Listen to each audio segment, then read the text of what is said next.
Good morning all of you.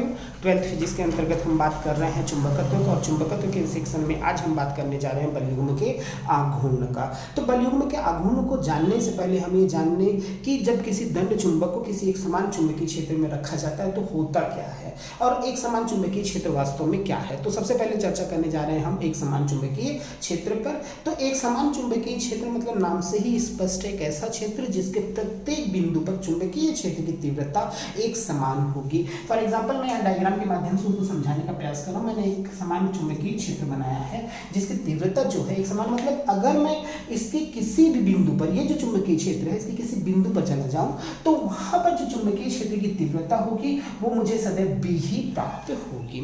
अब अगर मैं इस दंड एक समान चुंबकीय क्षेत्र में किसी दंड चुंबक को रखता हूं तो क्या होगा कि जैसे ये दंड चुंबक है N और S, इसमें दो ध्रुव मौजूद हैं। चुंबक में निश्चित तौर पे दो ध्रुव होते हैं तो उनका ध्रुव प्राबल्य दोनों का एक समान होगा, स्मॉल m और स्मॉल m।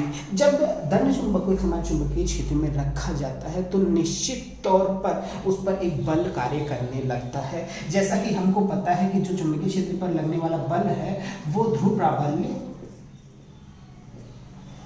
गुणित चुंबकीय क्षेत्र की तीव्रता के बराबर होता है, अर्थात F is equal to small m into capital B।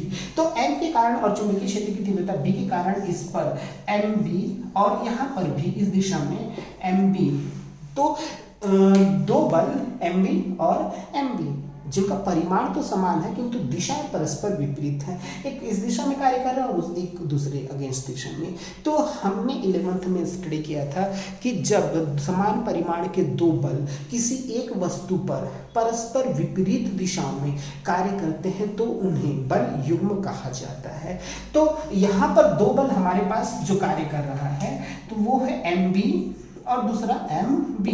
तो साधारण ये बोला जा सकता है कि इस दंड चुंबक पर mb बलयुग्म का आघूर्ण कार्य करने लगता है, जो दंड चुंबक उसकी समान अवस्था से विक्षेपित कर देता है, जो मान लेते हैं हम थीटा कोण से वो विक्षेपित हुआ है। तो उस स्थिति में हम यहाँ से एक लंब खींचते हैं, इसको नाम दे देते हैं p। तो उस स्थिति में हम अगर ध्यान दें तो बलयुग्म के कारण जो कार्य होता है तो उसकी तुलना बलयुग्म के आघूर्ण से की जाती है। तो बलयुग्म का आघूर्ण का सूत्र हमारा हो जाता है बलयुग्म का आघूर्ण। तो पिछले साल हमने पढ़ा था बलयुग्म के आघूर्ण का सूत्र है कि दोनों बलों में से कोई भी एक बल तथा उनके मध्य लंबवत दूरी के गुणनफल को बलयुग्म का आघूर्ण कहा जाता है।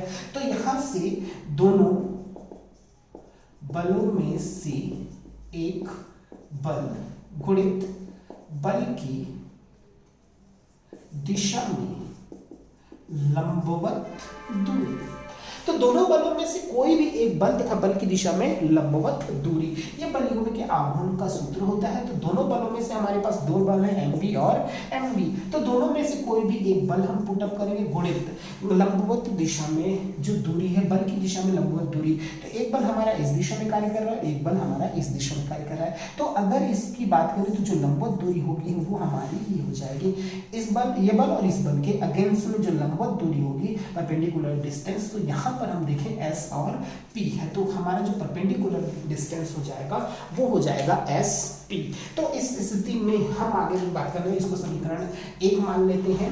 तो त्रिभुज NSP में जो हमारा NSP है वो एक समकोण त्रिभुज का निर्माण कर रहा है, और अगर समकोण त्रिभुज का निर्माण कर रहा है तो उस स्थिति में साइन थीटा का जो एनालिसिस होगा, sine theta is equal to लंब बटे कर्ण। तो लंब हमारा हो जाएगा SP और कर्ण जो हो जाएगा वो NS हो जाएगा।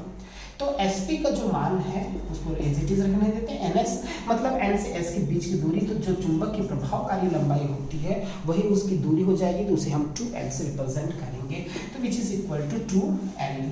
तो यहाँ से SP is equal to 2L sine theta लिखा जा सकता है। तो समीकरण 1 में मान रखने पर, समीकरण 1 में जैसे ही मान रखते हैं tau is equal to mb into sp का जो मान है वो 2L साइन थीटा है। तो उस स्थिति में tau is equal to twice time of ml into B sine theta. अब हमको ये अच्छे से पता है कि 2ml का जो मान होता है वो होता है कैपिटल M, मतलब चुंबकीय आघूर्ण। तो उस आधार पे इसका मान हम यहाँ पर रखते हैं, तो tau is equal to M B sine theta. तो इस आधार पे हम बोल सकते हैं कि बलून के आघूर्ण का जो सूत्र होता है वो निकल कर सामने आता है एम बी साइन थीटा।